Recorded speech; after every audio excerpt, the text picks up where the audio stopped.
Pada periode 3 juta tahun lalu, terjadi letusan luar biasa Gunung Sunda. Akibatnya karena letusan itu terciptalah beberapa gunung, di antaranya Gunung Burangrang. Gunung-gunung yang lain yang tercipta di antaranya Gunung Tangkuban Perahu, Gunung Bukit Tunggul, dan Gunung Manglayang. Gunung Sunda telah ada semenjak zaman purba dan pernah meletus dalam jumlah besar di akhir zaman prasejarah. Diprediksi bila Gunung Sunda mempunyai landasan dengan luas capai lebih dari 20 km dan tinggi gunung mencapai seputar 4.000 meter di atas permukaan laut. Dan waktu itu Gunung Sunda purba masuk sebagai gunung berapi paling tinggi di Jawa. Hingga tersisa dari Gunung Sunda yang dapat kita saksikan sekarang ini berbentuk Gunung Tangkuban Perahu, Gunung Bukit Tunggal, dan Gunung Burangrang.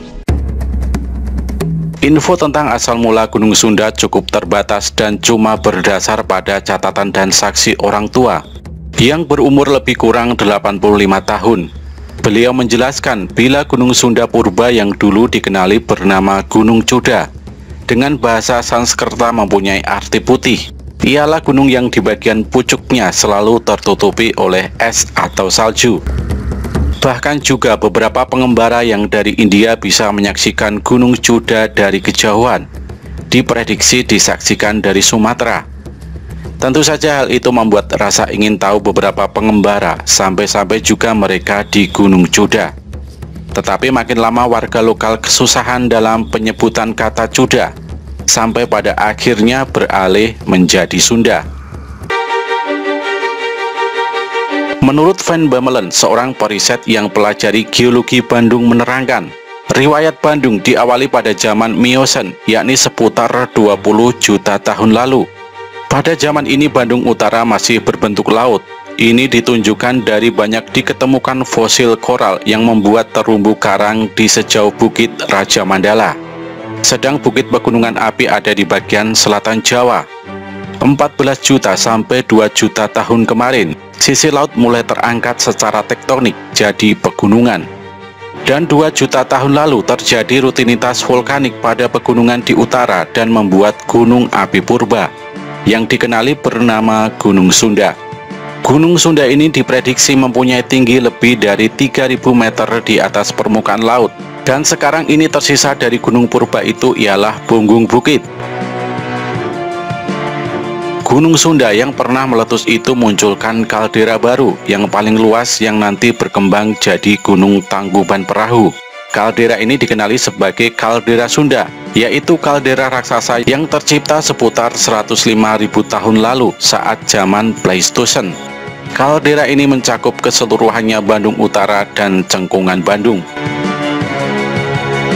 Menurut Muhammad Nugraha Kartadinata, seorang geolog dari Pusat Vulkanologi dan Mitigasi Musibah Geologi menerangkan, jika letusan besar yang dirasakan oleh Gunung Sunda terdiri jadi beberapa babak, yakni babak pertama seputar 210.000 atau 128.000 tahun lalu.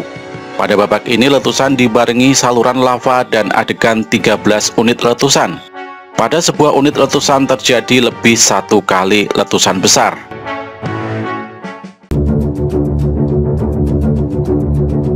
Seputar 105.000 tahun lalu, beberapa babak letusan yang mengakibatkan robohnya tubuh Gunung Sunda sampai membuat kaldera terjadi. Pada babak ini terdiri jadi 3 babak, yakni babak Plinian, babak Freatomagnetic, dan babak Ignimbrite. Pada babak Ignimbrite sendiri terjadi lontaran material gunung sampai capai 66 km kubik dan tutupi tempat di radius 200 km persegi. Bahkan juga beberapa tempat ketebalan material vulkanik mencapai 40 meter. Jumlah materi yang dilemparkan keluar dari gunung masih prediksi, apalagi bila material yang dibuat mengakibatkan Gunung Sunda roboh dan membuat kaldera dengan luas 6,5 kali 7,5 km. Kaldera ini umumnya berumur cukup muda dibanding dengan Gunung Batu yang telah ada semenjak dahulu, atau seputar 500.000 tahun lalu.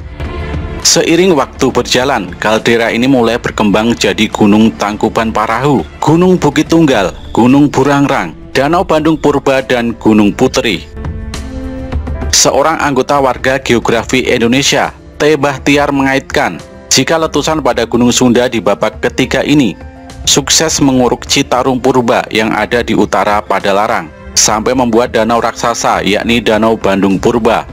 Dari kaldera Gunung Sunda tampil Gunung Tangkuban Parahu kuno yang meletus di antara 90.000 sampai 10.000 tahun lalu, sekitar 30 unit letusan.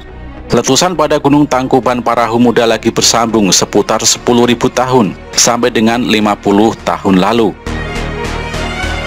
Sekarang ini tersisa dari Gunung Purba raksasa atau Gunung Sunda yang ada 2 juta tahun lalu, cuma tinggalkan sisi punggung bukit saja. Bahkan juga di seputar Gunung Burangrang dan Situlembang dipercayai adalah salah satu sisi kerucut samping yang dari Gunung Sunda Purba. Tersisa Gunung Sunda Purba bisa juga diketemukan di samping utara gunung, persisnya di bagian timur Sungai Cikapundung, sampai dengan Gunung Manglayang yang disebutkan Blok Pulasari oleh Van Bemmelen. Sedang sisi lain dari Gunung Sunda Purba menurut Kusumadinata dalam makalahnya dengan judul Asal Saran dan Prasejarah Ki Sunda, yaitu Bukit Putri, berada di bagian timur Laut Lembang.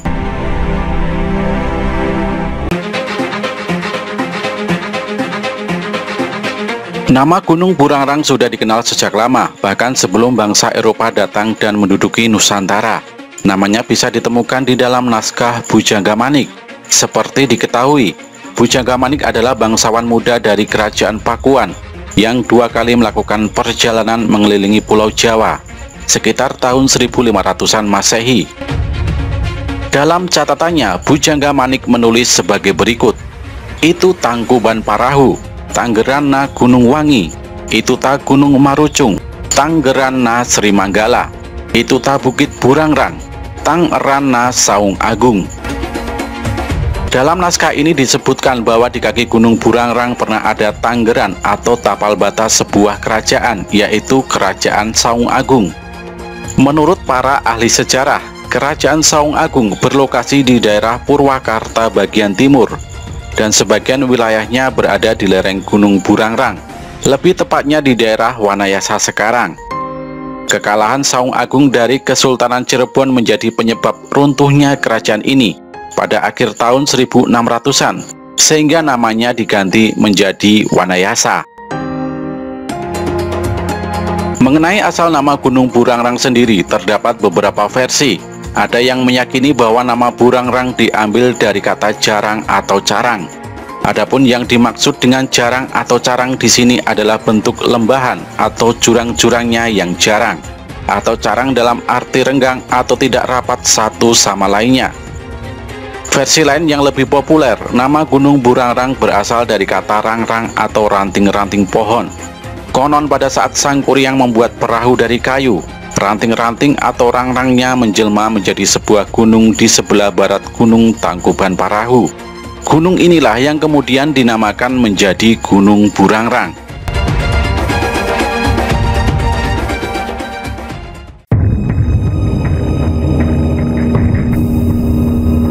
Sebuah gunung dengan tinggi yang menjulang bermantel hutan lebat tentu saja menyimpan banyak cerita mitos. Pengalaman para pendaki dan warga yang pernah berkunjung tentu saja beragam.